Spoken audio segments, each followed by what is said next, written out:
New York, spring of 1938. The streets of Yorkville feel tense, like a room that hasn't breathed for hours. Flags with crooked black symbols appear where American banners should be. Drums, boots, voices chanting loyalty to a regime across the ocean. To most New Yorkers, it looks surreal, impossible, wrong. But to the people who understand what's unfolding in Europe, it feels like a preview of something far darker. In apartments above the sidewalks, Jewish families stare out their windows in silence, knowing a terrible pattern by heart. Speeches always come first. Violence usually follows.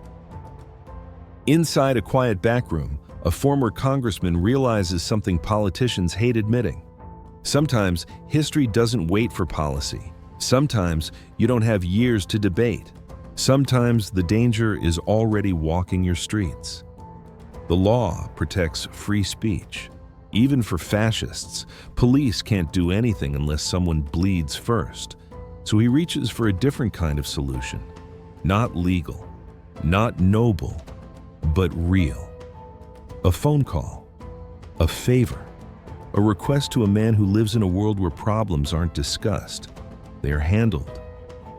His name is Meyer Lansky. He listens, he understands. And when he hears swastikas are flying openly in New York City, he doesn't ask about money. He doesn't ask about publicity. He simply says, I understand. This isn't heroism, this isn't politics. It's something colder and somehow more honest. If fascists want to bring European brutality to American soil, then somebody is going to teach them what American consequences feel like. By the time the Bund hosts its grand celebration, everything looks perfect. Uniforms pressed, marching precise, slogans polished, rooms decorated like shrines to tyranny. But quietly woven into the crowd are men who do not clap, men who do not salute, men who are waiting. They don't look like heroes. They don't even look like threats, just silent figures in cheap jackets. Except they aren't. They are enforcers, the kind newspapers whisper about. They came with one message: make sure this movement learns fear. The speech rises, the cheering swells, and then the room changes. A fist lands, a chair snaps, a man goes down. Suddenly, the perfect choreography collapses. Men trained to march discover what happens when the fight isn't rehearsed. Panic replaces pride. Some Nazis try to retaliate, most try to run, none escape the message. By the time police arrive, the attackers are already gone, melted into the night like they were never there. No witnesses, no statements, just broken arrogance and silence. The headlines the next morning blame angry veterans. The truth stays underground, exactly where Lansky prefers it. For the first time, the Bund experiences something they never expected to feel in America: fear. Violence isn't supposed to solve anything, but sometimes it stops something from spreading. Word travels quietly. Other cities have Bund chapters too. Other neighborhoods feel that same tightening dread, and soon, the same pattern begins appearing across the country. Chicago, Los Angeles, Newark, Detroit. Men who normally fight over territory suddenly agree on something without hesitation. This isn't business. This isn't racketeering. This is personal.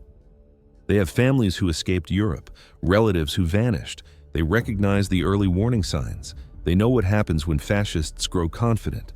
So they decide, if the Bund wants rallies, they will never feel safe holding them. And it spreads like a quiet storm. Meeting halls that once echoed with speeches suddenly echo with panic. Stages that once felt powerful now feel dangerous. Organizers look over their shoulders. Supporters hesitate before walking through doors. Flyers disappear. Flags come down. Leaders speak softer. Crowds shrink. Even those who still show up do so with a new awareness that the room could turn into a battlefield at any second. That a salute could be answered with a broken jaw, that chanting slogans might cost teeth instead of earning applause.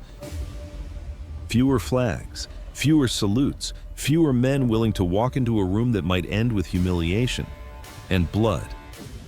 It is not heroic, it is not morally clean, but it is effective. And in the shadow before World War II, effectiveness is all that mattered. By 1939, the German-American Bund isn't rising anymore. It's retreating. Support evaporates.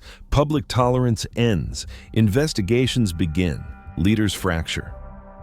And then history does what history always does when truth hits hard reality. War begins.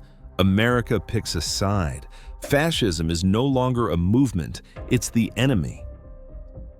Suddenly those rallies don't look brave anymore. They look reckless. They look embarrassing. They look like something people want to forget they were ever part of. Membership dries up. Funding vanishes. Leadership collapses under legal pressure and under something simpler than that: shame. The Bund collapses, not just under law, not just under politics, but under the quiet knowledge burned into its members. Marching had consequences now, real ones. None of the men who did this ever stand on a stage for applause. No medals, no speeches, no textbooks giving them a noble paragraph. Most of them end their lives the same way they lived them, on the wrong side of the law. Courts call them criminals, headlines call them monsters, and history pretends the shadow war they fought never really existed. Yet somewhere, in aging memories and fading conversations whispered in back rooms, the story survives. Not as a legend, not as propaganda, but as a quiet acknowledgement that sometimes the wrong people did the right thing for the right reason. They weren't saints. They weren't patriots wrapped in flags. They were violent men who lived violent lives. But for one strange moment in history, their violence pushed back against something far worse. Because before the world officially declared war, before governments took a stand, before armies mobilized, it was street fighters, criminals, and outlaws who drew the first hard boundary and said, "Not here, not in this country." But in that thin, terrifying window of time before the world fully understood what fascism was about to become, before the gas chambers became undeniable, before the graves, someone had to make sure the Bund didn't become normal. That mission was brutal, illegal, morally uncomfortable, and it worked. Because sometimes history isn't shaped by laws or speeches. Sometimes it's shaped by broken confidence, abandoned rallies, and a whisper spreading quietly through extremist circles. If we keep marching, someone is going to hurt us.